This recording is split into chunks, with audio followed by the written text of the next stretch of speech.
एक व्यक्ती भारतीय चित्रपटांना अनेक मास्टरपीस देऊन गेला।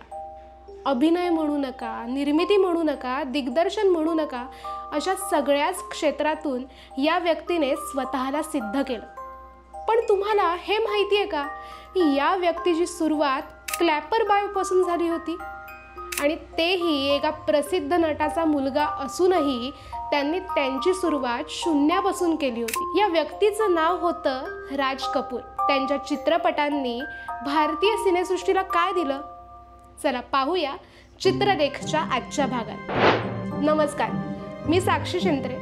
चंद्रकोर फिल्म्स प्रस्तुत चित्रलेखच्या आजच्या भागात मी तुमचं स्वागत करते।